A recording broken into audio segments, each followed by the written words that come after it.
Queridos irmãos, queridas irmãs, hoje, neste dia 8 de setembro, nós comemoramos a natividade de Nossa Senhora, o nascimento de Maria, poderíamos dizer o seu aniversário. E, se por um lado somos chamados a nos alegrar com o nascimento de nossa mãe, por outro lado, nós também somos convidados a refletir sobre um aspecto que é importante na nossa fé e é o papel de Nossa Senhora na nossa experiência cristã. De fato, queridos irmãos, queridas irmãs, todos nós sabemos que há muitos cristãos que não estão ainda na plenitude da fé católica, que não somente não reconhecem o papel de Maria na vida cristã, como, inclusive, às vezes, podem ter uma espécie de relação preconceituosa conosco, que chamamos a ela de mãe. Dizem esses que não aceitam a missão de Maria na obra da salvação, que basta como Salvador Jesus Cristo. E, de fato, o Novo Testamento deixa claríssimo isso, que Jesus é o único mediador entre Deus e os homens.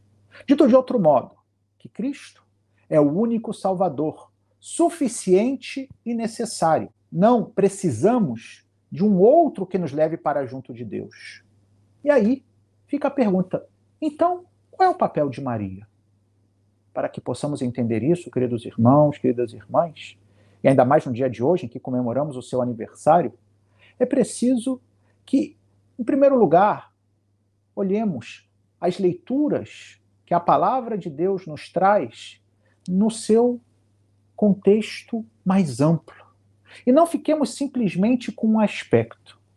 Dito de outro modo, por exemplo, se olharmos hoje a primeira leitura, que fala justamente, é São Paulo que está escrevendo aos Romanos, estamos no capítulo 8 desta sua carta tão importante, e ele nos ensina justamente como Deus é fiel à sua promessa. De como ele chama a salvação e vai preparando, desde antes do nascimento, aqueles a quem ele chamou para que experimentem a salvação. De fato, falávamos no início, e é verdade, e o reafirmamos aqui com força, que Cristo é o único Salvador, que é o único mediador entre Deus e os homens. Ele é a resposta de Deus a todos os anseios humanos. E esse Cristo, nosso Senhor, nosso Salvador, foi prometido já lá no Antigo Testamento, já com os profetas, já desde o início da história, em que Deus foi se revelando pouco a pouco e foi nos preparando para que na plenitude dos tempos enviasse o seu Filho, que é o próprio Deus feito homem. Porém, atenção, essa salvação que Cristo vem trazer foi sendo pouco a pouco preparada, foi sendo pouco a pouco transmitida através de diversos homens e mulheres que foram preparando, que foram trazendo essa salvação.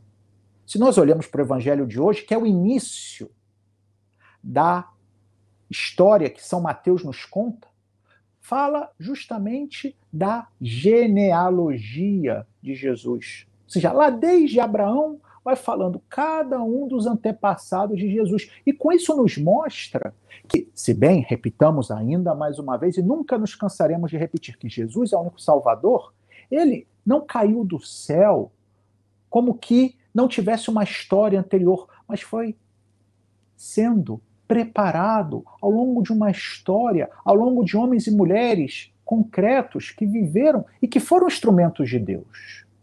E com mais razão ainda, o instrumento imediato para nos trazer o Salvador foi justamente a Virgem Maria. E aí voltamos à primeira leitura de hoje, da carta aos Romanos, e podemos já lê-la com uma outra perspectiva.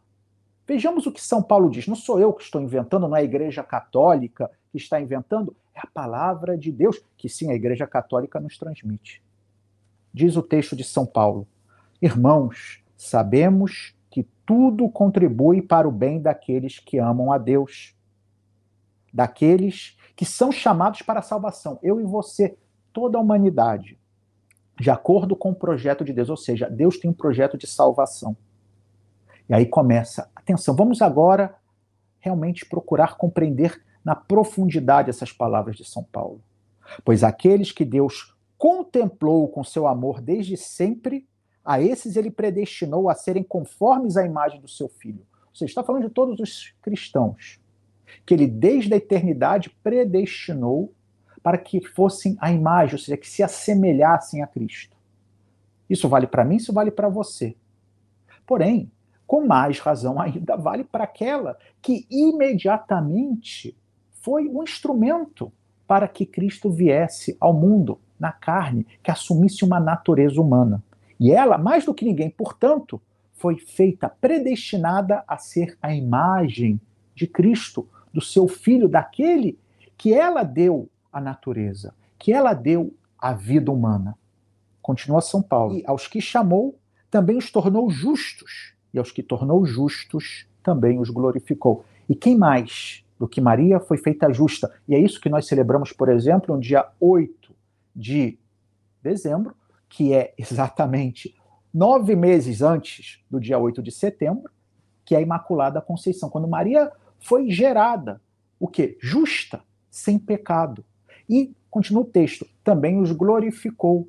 E quem foi mais glorificada senão Maria? É o que nós celebramos no dia 15 de agosto, que é a Assunção de Nossa Senhora aos céus, a sua glorificação. Queridos irmãos, queridas irmãs, o que a Igreja nos ensina sobre o papel de Maria não é uma invenção.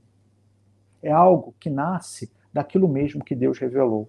E é por isso que nós hoje nos alegramos, por Ele ter nos dado uma mãe. Também, da mesma maneira que havia Eva ao lado de Adão, houvesse Maria ao lado de Jesus, para que, a causa do pecado, que foi resultado de um homem e uma mulher, a salvação também tivesse a participação de uma mulher, Maria, nossa mãe, a mãe do Salvador. Queridos irmãos, queridas irmãs, agradeçamos a Deus, repito, mas também reflitamos, porque o que vale para Maria, em certo sentido, também vale para nós, porque eu e você também fomos predestinados à salvação. Eu e você também somos chamados a cada dia fazer que as nossas vidas se assemelhem, sejam imagem da vida do Filho de Deus. E eu e você somos chamados a sermos justos, a deixar que a ação do Espírito Santo nos santifique, para que um dia, por toda a eternidade, possamos entrar na glória eterna de nosso Pai nos céus. Louvado seja nosso Senhor Jesus Cristo, para sempre seja louvado.